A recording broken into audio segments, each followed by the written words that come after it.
हरियाणा में अपराधियों के लिए रास्ते और मुश्किल होने वाले हैं क्योंकि नई टेक्नोलॉजी के साथ एक एमसी यूनिट का स्थापना की जाएगी और ये एक बेहद अहम फैसला है। हरियाणा कारागार महानिदेशक की तरफ से इसमें जानकारी दी गई है। पंचकुला में आज इस वक्त हम मौजूद हैं, बात करते हैं आलोक कुमार राय जी से कि क्या ये पूरा एमसीयू सिस्टम है और किस तरह से इससे हम अपराधियों का डाटा रखने में, उनको पकड़ने में किस तरह से सहायक सिद्ध हो सकता है। क्योंकि आपको बता दें, इससे पहले नेफिस के जरिए फिंगरप्रिंट्स का डाटा जरूर रहता था एनसीआरबी में, लेकिन अब नई तकनीक के साथ नई चीजें, चाहे डीएनए की बात करें या रेटिना स्कैन की बात करें या किसी भी तरह के मूवमेंट, फेशियल एक्सप्रेशन जो है अब कैप्चर किए जा सकेंगे और क्रिमिनल्स का डाटा करीब 75 सालों तक संग्रहित किया जा सकेगा। जी आलोक सर, ये पूरा सिस्टम क्या है एमसीयू, इसके बारे में बताएं, क्योंकि मुझे लगता है कि हरियाणा ही एक पहला प्रदेश ऐसा होगा जो इस तरह का सिस्टम शुरू करने वाला है।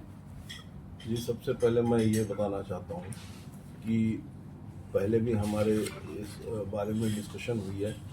जो जेल के अंदर गैंगस्टर्स हैं और जो क्रिमिनल एक्टिविटीज़ हैं अराउंड एनी क्रिमिनल यानी गैंगस्टर, हमारा प्रथम उद्देश्य ये था, प्रथम जब हम प्रेस कॉन्फ्रेंस की थी 25 जुलाई के आसपास, जब मैंने ज्वाइन किया था, कि उसको रोकना है। तो सबसे पहले मैं आपको ये बताना चाहूँगा कि भाई 25 जुलाई से लेकर अभी तक कोई भी प्रिजन के अंदर से कोई भी थ्रेटनिंग कॉल या इस तरह की कोई घटना नहीं हुई और सारा कुछ बहुत ही अच्छे से कंट्रोल किया गया है और सारा नियमों और अनुशासन का जेल विभाग के सारे स्टाफ और कर्मचारी और अधिकारी उसका पालना कर रहे हैं। तो मैं उन सब लोगों को बधाई भी देता हूँ, सब लोगों का धन्यवाद भी करता हूँ कि उनके कोऑपरेशन से और उन लोगों के बहुत अच्छे सुचारू रूप से चलने की वजह से ये बहुत ही अच्छा इस समय चल रहा है कि इस समय कोई गैंगस्टर्स की कोई अंदर उनकी कोई कार्रवाई नहीं है, कोई क्रिमिनल एक्टिविटीज उनके अराउंड नहीं है।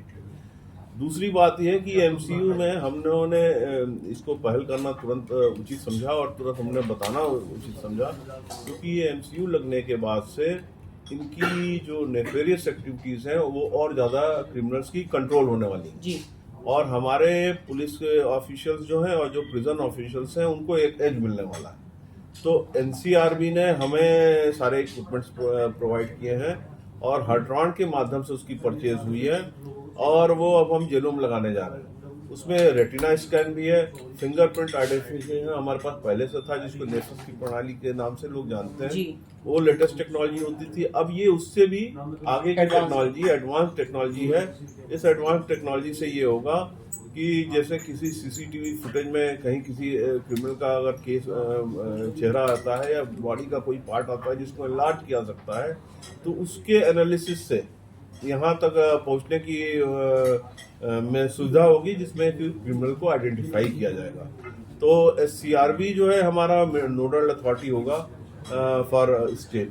हमने जो हमारे जो भी डाटा हमारे होते हैं जो पुलिस थाने में होते हैं या प्रिजन ऑफिसर के पास होते हैं, वो सारे अपलोड होकर एससीआरबी में जाते हैं। वो एससीआरबी के पास डाटा रहता है जो कि अंत में NCRB is the national repository for the data in India. और मोस्टली जो अगर क्राइम अगर आपके स्टेट के लोगों ने किया है, स्टेट के क्रिमिनल ने किया है जिसका डाटा पहले से उपलब्ध है, तो वो आइडेंटिफिकेशन लीड करेगी उस बंदे को पहचान कराने में पुलिस डिपार्टमेंट को और प्रिजन ऑफिसर्स को। यदि वो बंदा हरियाणा का नहीं है या उसके बाहर का है तो एनसीआरबी में जो नेशनल रिपोजिटरी है उसमें भी उसके डाटा मैच होने की संभावना बहुत ज़्यादा रहेगी।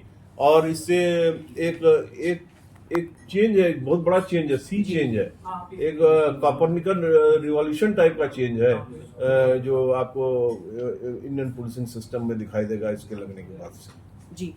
कितनी जेलों में हरियाणा में इसको शुरू किया जाएगा, कब तक स्थापित किया जा सकता है और कितनी बड़ी सहूलियत जो है इससे जेल सुप्रिटेंडेंट्स को या फिर जैसे इस क्रिमिनल्स को नैप करने में मिलेगी, ट्रैक करने में? इसमें अब जो ये समय अवधि है, आप ये मान के चलिए कि इसको महीना 2 महीना के अंदर हम इसको स्थापित करने में सफलता पा लेंगे। और इसके लगने के बाद से ये फैसिलिटी जो है वो हमें काफ़ी इम्प्रूव कर देगी कि हम आसानी से पहचान कर सकें और आसानी से उस क्रिमिनल को पहचान करके उसका नैप कर सकें। जी। जैसा कि अभी आपने जानकारी भी दी कि 75 साल तक यानी 75 इयर्स तक के क्रिमिनल का जो डाटा जो है संग्रहित किया जा सकेगा, तो काफी बड़ा स्पैन है, ये भी एक डाटा रिकॉर्ड जो रहेगा। ये इसलिए किया गया है कि एक लाइफ स्पैन मान के चल रहा है कि जब तक क्रिमिनल एक्टिव रहेगा उसका एक लाइफ स्पैन है।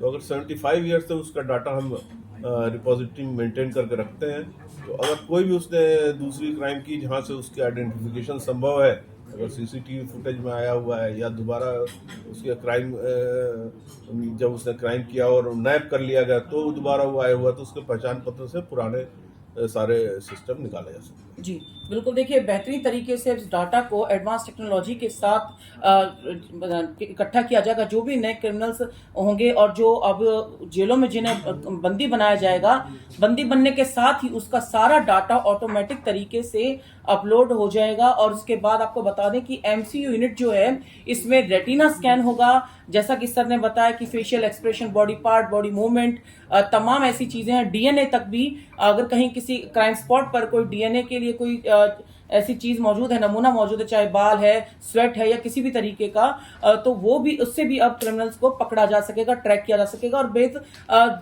जल्दी तरीके से अब जो ऐसे क्रिमिनल्स को पकड़ने में ये एमसीयू जो एडवांस टेक्नोलॉजी है ये मददगार साबित होगी। पंचकुला से मेरे सहयोगी अक्षय के साथ पंजाब केसरी टीवी के लिए मैं उमंग शरान। हमसे जुड़े रहने के लिए हमारे YouTube चैनल को सब्सक्राइब करें और नई वीडियो की नोटिफिकेशन के लिए बेल आइकॉन को दबाएं। अगर आप ये वीडियो Facebook पर देख रहे हैं तो लाइक जरूर करें और ज्यादा से ज्यादा शेयर करें। धन्यवाद।